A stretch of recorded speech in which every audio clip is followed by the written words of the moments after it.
What's poppin', dogs? It's Mr. Allen with some AP Precalculus Exam review. Got a question from the calculator portion on this one, and you are definitely going to need your calculator in this one. So get that thing out. Let's get it going. We got the function s is given by s of t equals 500,000 divided by 1 plus 0.4 e to the kt, where k is a constant. If s of 4 equals 300,000, what is the value of s of 12? So I feel like we've seen some things like this one where you're dealing with like Newton's law of cooling, maybe some logistics models, right? Similar problems where we need to solve for our constant k given some other information.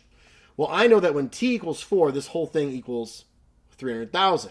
And I can use that to solve for k, store that value in my calculator, then reevaluate when t equals 12. And hopefully that answer is one of those 4 right there. Okay, so let's get going. We got a plan.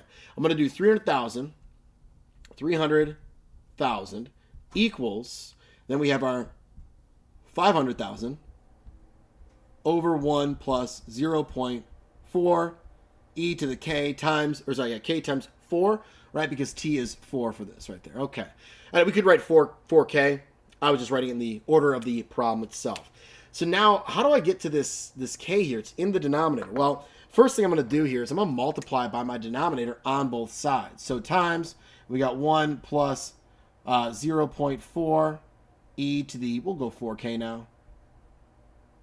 And then we got over here, same thing, kind of probably on my face a little bit. My apologies. 1 plus 0.4 e to the 4k. Boom. So these guys are now gone. And I've got 300,000. 1 plus 0.4 e to the 4k equals 500,000. Okay. Well, it still looks like a mess. Yes, it does. Okay, well, how about I divide by 300,000 on both sides? Divide by 300,000. That'll be good. So now I got 5/3 over here, right? So 5/3. And then I have 1 plus 0.4 e to the 4k. Okay, we're getting somewhere. Subtract 1.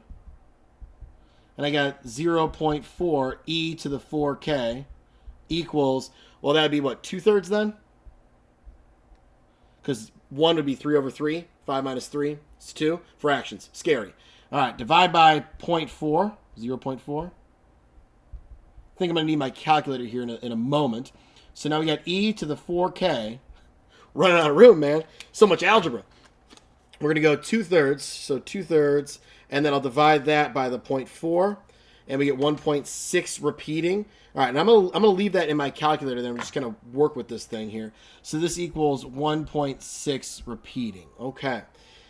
How do I get to that exponent, right? Because I need that k there. Well, I could take the natural log on both sides. That's going to get rid of my e. They undo each other. They're inverse functions of one another, which leaves me with 4k equals the natural log of 1.6 repeating. Divide by 4, and oh my goodness, we've got our k, whatever that is. So let's do the natural log now. Natural log. I'm going to arrow up. Hit enter on that, close it, divide it by 4. That's my k value. Now check this out. You could write all this down. You could leave it right there. I'm going to write it on this. So we got 1, 2, 7. I like to put a ... afterwards to say like, hey man, there's some other numbers still going here, right? It doesn't stop. I want to use the real thing, right? The most accurate as possible that's in my calculator.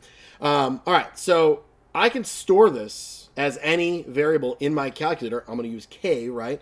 So we're going to hit store, and then alpha, the parenthesis is our k, hit enter, and now it's stored as k. That's kind of cool. And I can just type in this right here with t being 12 now and k being k, right? So let's do it. Alpha x, that gives me my fraction, or alpha y equals, use that to get the fraction. I highly suggest the fraction on this one because it's a lot easier to type in and make sure you're not screwing something up. 1 plus 0.4 e, so second natural log, and then k times, in this case, 12, right? 12. Hit enter. Okay, do we have the answer? 175,324.67. Ooh, that's choice A right there. A. Awesome and fantastic. There we go, guys. Store, choose your letter, do a lot of the algebra on the paper, type it all in at once, you get the most accurate answer. Yo, row, you only round once at the very end, and that's how we got choice A. Have a great day.